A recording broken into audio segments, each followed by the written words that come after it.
Tom did such an incredible job, and since I'd taken some of the time, I was like, dude, we got to have you come back and cover the power of atmosphere. And what he taught him was so powerful. I mean, people were writing, taking notes like crazy. And so you want to get something to write on, something to write with. I promise you, my friend, if you learn the principles that he's going to teach you today, the power of setting atmosphere, Tom, can you hear me, it's sir? time for you to stop being a thermometer and be a thermostat. So, Tom, do what you do best, man. Empower God's people. You bet. Well, I'm excited to be here, and today I want to talk about atmosphere. But first, what I want to ask a question is, here's a question: where and Dr. Breakthrough, I know you like words, so you're going to like this one. Where do good habits live? And here's the answer: habits inhabit habitats. So there you go. I use the word habit. Habits inhabit habitats. That'll get me excited, man. So what's a habitat?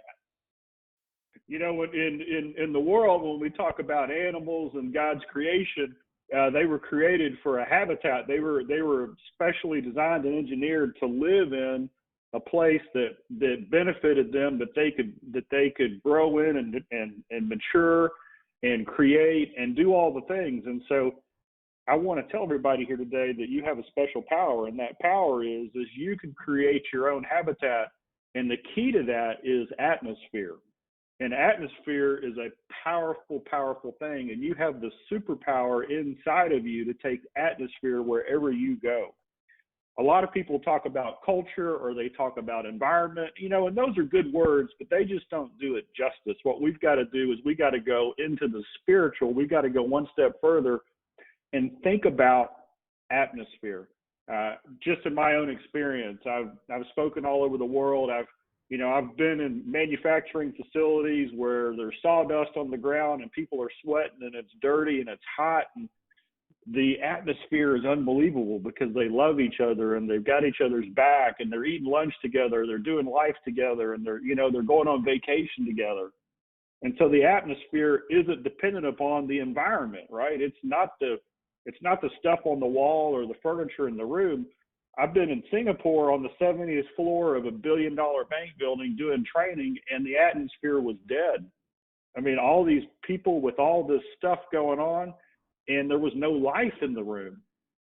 So what's the difference?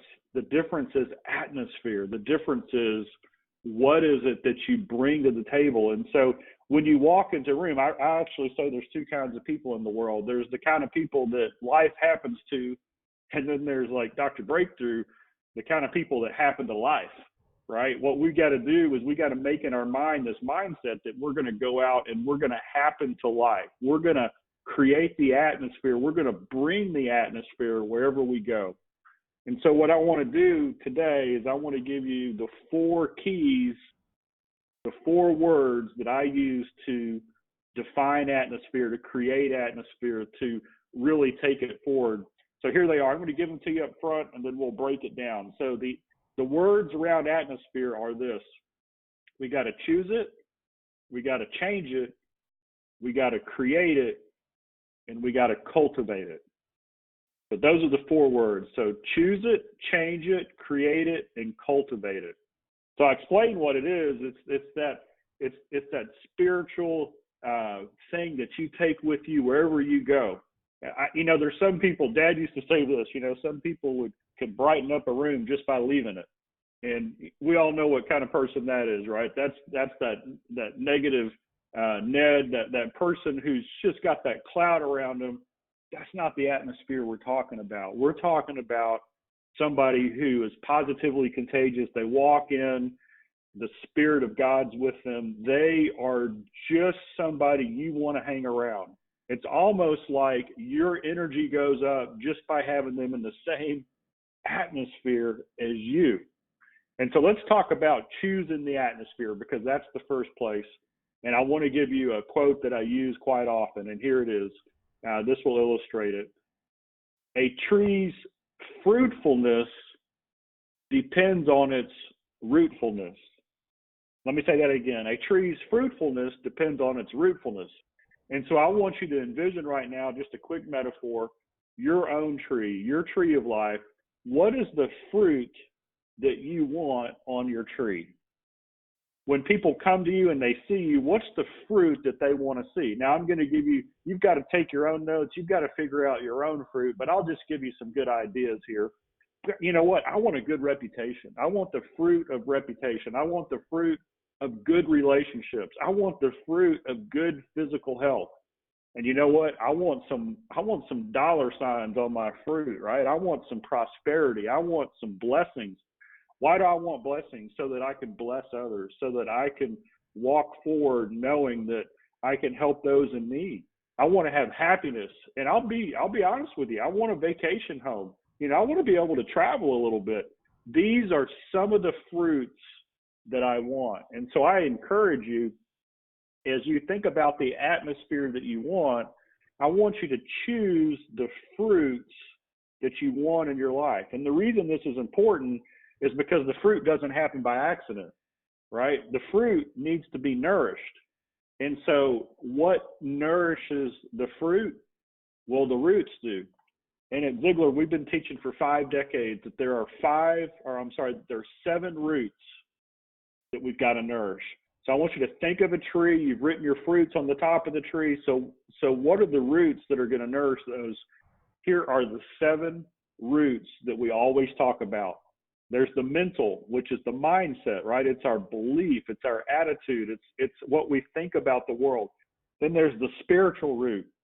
This is our character and our integrity, our faith, our kindness, our love, all the fruits of the, you know, when we talk about biblically, the fruits of the Spirit, this is the root, the spiritual root that really nourishes that. So what do we believe in spiritually? And then there's the physical, and the physical is our health, right? It's our ability to carry out what we want in life.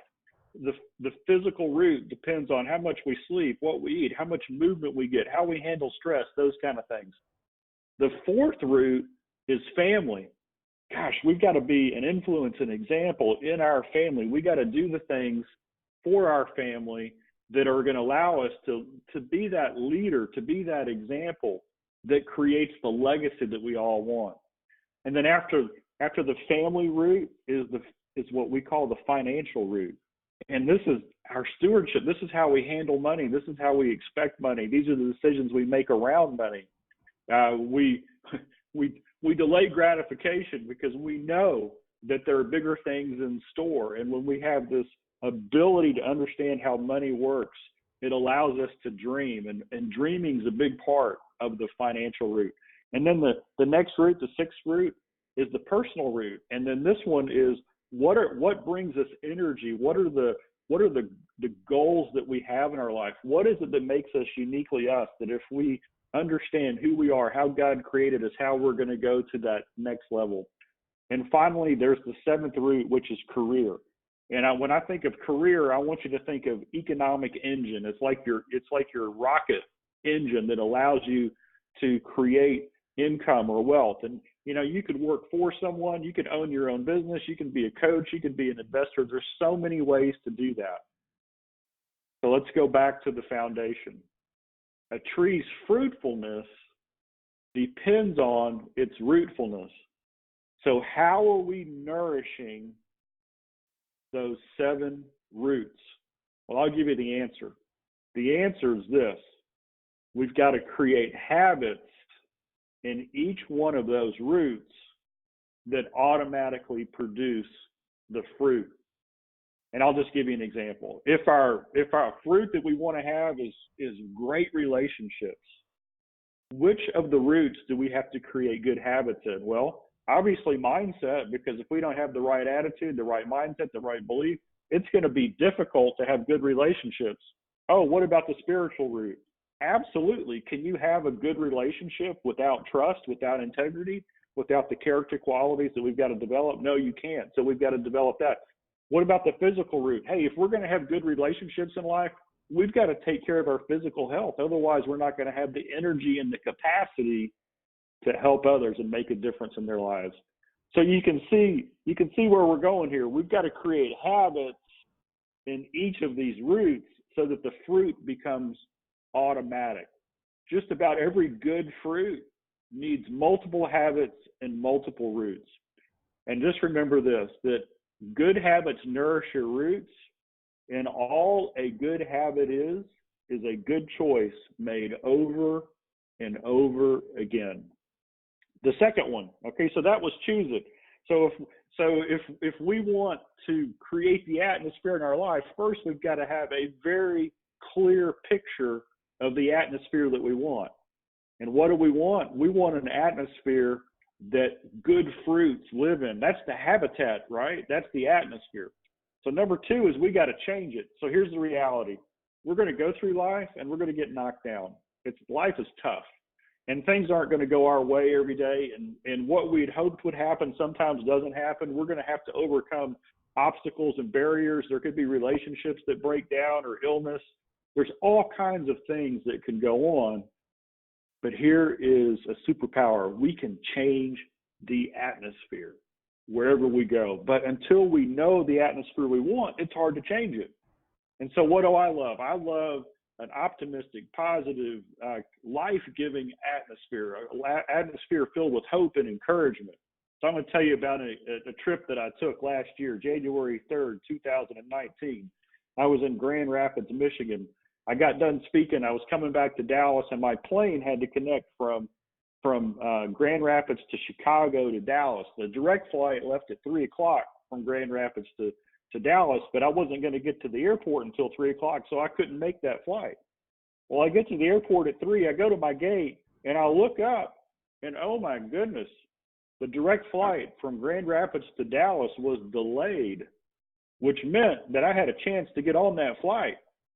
So I put on the big Ziglar smile. I mean, I went up to the front where the gate agent is, and I said, "Hey, it's a great day, isn't it?" And they said, "Absolutely." And I said, "I got a question for you. That plane that you're starting to board right now that's going nonstop from here to Dallas, are there any seats on it?" And the gate agent said, "Oh, yeah, there's a lot of seats." And I said, "Fantastic, because I want to get on that plane." So the gate agent said, "Let me see your itinerary." I handed her the itinerary. She starts mashing buttons, and her smile went to a frown in 30 seconds flat.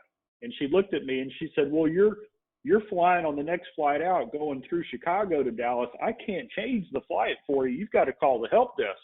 Oh, I wasn't very happy about that. So I get on the phone, I call the help desk, and then those words that we just love, no, I'm just kidding, those words that we always anticipate that we don't want to hear came on. They said this: "Due to unusual call volume, the average wait time before you can talk to a customer service representative is 25 minutes.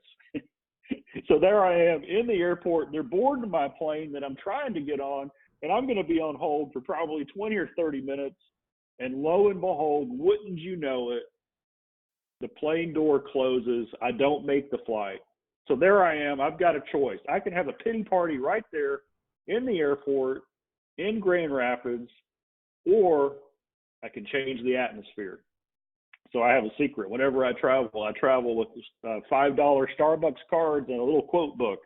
And so what I do is I get these little Starbucks cards. I put them inside this little quote book. It's just a little pamphlet. It's got all the Zig Ziglar quotes in it. And I give one of those Starbucks cards and quote books to each person in the flight crew. And I do it because I'm going to change the atmosphere. So I get on the plane, the two flight attendants are at the front of the plane, and I ask them a question. I said, "Hey, can I ask you a question?" And they look at me with concern because, this guy's got a question right out of the gate. And that usually doesn't mean good stuff. And they said, "Sure, what's your question?" I could see the look of concern in their face. And I said, "Hey, do you like Starbucks?"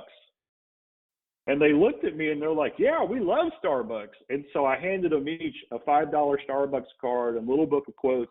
And the smile just lit up the room. They said, "Thank you so much. Thank you so much." And then I said, "Look, here are two more, and I want you to give them to the pilots. How many more flight crew do you have?" And they said, "Oh, we got one more in the back." And I said, "I'm going to give them one too." And then they said, "Why do you do this?" And I said, "Look, here's the reality. When the plane breaks or the weather's bad, you get all the credit. You had nothing to do with it. But when things go smooth and you do a great job, nobody says thank you. This is my way of saying thank you in advance because I appreciate what you do." Oh, their smiles were beaming. And before I got off the plane, I had selfies with them. I had pictures with the pilots. They gave me some free food. I mean, stuff that I'm not expecting, right? I'm just trying to change the atmosphere. But I want you to think about this. Because I made the decision to change the atmosphere, my trip home was fun. And the reality was I was getting home 4.5 hours later, whether my attitude was good or bad. So I fly from Grand Rapids to Chicago. I get off the plane. I get on the other plane, Chicago to Dallas. I do the same thing. We change the atmosphere. 30 minutes into the flight, one of the flight attendants comes to me, and she kind of stoops over, and she says, "Hey, that was really nice, giving us the Starbucks card and the quote book." And I said, "Oh, my pleasure." And then she said, "That's something my brother would have done. He just passed away." And I sat there and I realized, okay, that's why I didn't get on the earlier plane. I needed to have this conversation with this flight attendant. And so I want to propose to you that when you go out to create the atmosphere, when you look at the spiritual power that you have to influence everybody around you, and you go with a good word of hope and encouragement to make a difference, God is going to position you to impact people along the way, people you've never met, people who you might do life with, have friendships with. And so when we think of the atmosphere, we choose the atmosphere we want, and then wherever we go, we're prepared to change it and bring our atmosphere into the room. Number 3 is create it. And create it is awesome. I mean, this is when we get nitty gritty. This is when we start thinking about, okay, that's the atmosphere I want. I'm gonna change the atmosphere wherever I can, but in my own life, in my own work, in my own business, in my own house, I'm gonna create the atmosphere. And so I'm going to give you a real simple example. One of our guys, his name is Matt McKinley. He's a business owner out in East Texas, and he's got about 22 people working for him. I went out to visit his place a few years ago, and it was doing awesome. And then a year and a half later, I went out, and it had grown. I mean, it had grown like 30%. And he had all this inventory. They sell high-end horse trailers, and everybody's buzzing and running around. And Matt says to me, he says, "Tom, I want to show you something." And so he opens up this whiteboard. You know, it's one of those whiteboards you see in offices, and it's closed, and he opens it up. And on the inside of it is all of his team members' names, all 22 of them. They've got their goals written down and, you know, how they're doing and all that kind of good stuff. But in the middle of it was a picture, and the picture was of a bicycle. And the bicycle had 2 wheels on it, and the back wheel was the Ziglar Wheel of Life. And so for those of you who haven't heard of the Ziglar Wheel of Life, what we do is we have this little assessment on the 7 roots, the 7 spokes of the wheel that I talked about earlier, the mental, spiritual, physical, family, financial, personal, and career. And what we do is we ask people to do a self-assessment on it and rate yourself on a scale of 1 to 10 on the 10 questions that we ask around each one. So, you know, like on physical, I'll just give you an example. We talk about your appearance and your physical health and how much sleep you're getting and those kind of things. And so people rate themselves on a scale of 1 to 10. So a perfect score would be 100. And you take that score, you divide by 10. So you would get a 10 out of 10 there. But most people, when they do this, they end up with 4s and 5s and 6s and 7s because you just add it up. Anyway, hard to explain on the phone call, but this is what he did. He said, "Tom, look at this." And what he had done is he had each person on his team fill out the Wheel of Life anonymously and turn it back into him.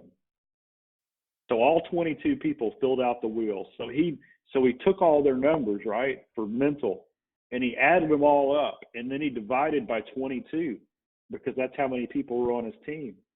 And he discovered that the average mental state of his team was about a 5.2. And then he did the spiritual, and he did the same thing, and he did the physical, and he did the same thing. And so right there on the board was his company's Wheel of Life. And then he said, "Tom," I sat down with my team and I said, "Look, my job as the owner, my job as the leader is to help everybody here improve.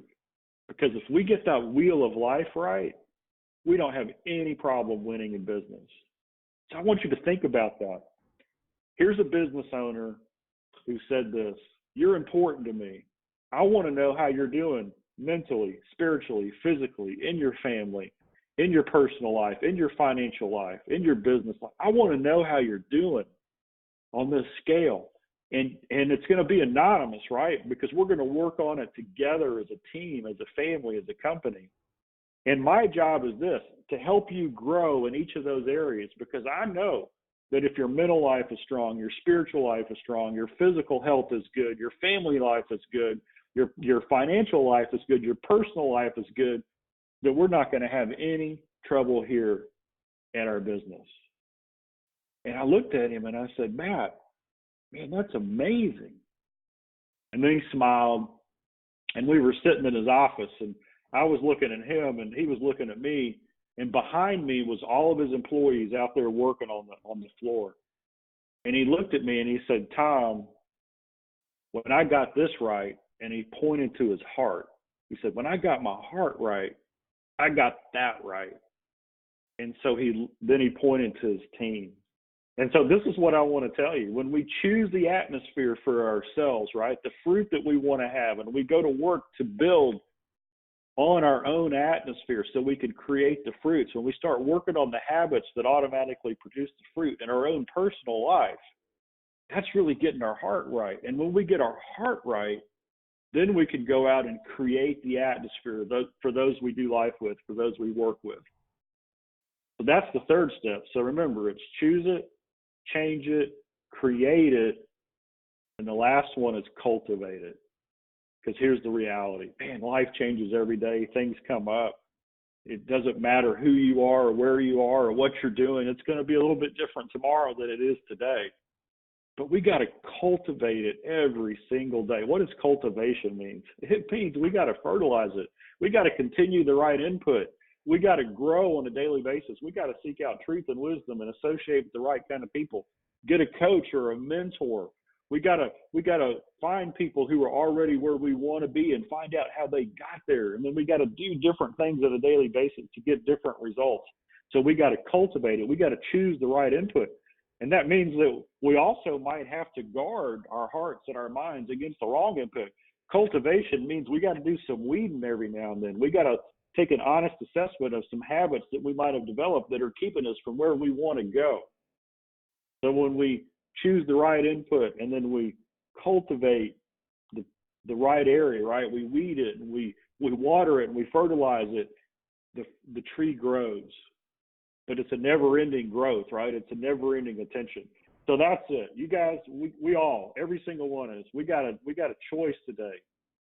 Are we going to happen to life, or are we going to let life happen to us?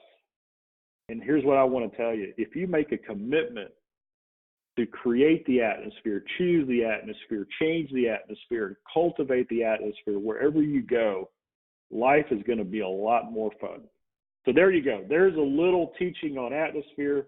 Remember, a tree's fruitfulness depends on its rootfulness. And when you use the power of atmosphere, it will change your life. All right. Wow. Man, oh man, oh man, that's incredible. And so in essence, what I heard you saying is your attitude also affects the atmosphere, but you want to step beyond, and you actually gave us 4 powerful things that we can do about that. And so I hope everyone under the sound that's live on this call, and if you're not live, if you hear the recording, that you will, I like to say note takers are money makers, but action takers are bigger money makers. So it's good to take notes. And I've got all the 4 things written down, then the 7 things, the 7 roots, but it's more important to take action on the notes that you took. And so we trust that's what you do. The Bible says the word preached did not profit them, not being mixed with faith in them that heard it. So whereas other folks were blessed, others weren't. And the only difference was some just heard it, but others applied it. And so I applaud you for hearing it. Now let's heed it, let's apply it, And guess what? You get to see incredible benefits, but not just that. You get to be an atmosphere changer, atmosphere creator, atmosphere cultivator, atmosphere changer, and you get to choose it. And so, thank you very much, Tom. This is very powerful. And folks, do you see now why? After hearing him, I was like, bro, you got to come back and cover that. So this could see you don't understand it, but I often say it takes one person, one decision, or one action to change your life forever. You are that person. You must decide, and you must take action. And Tom has just armed you with things today that you can change the rest of your life. Listen, you can change today, and you can change every day hereafter. You can change the rest of your life because he just gave you something very profound and yet very simple that you can utilize.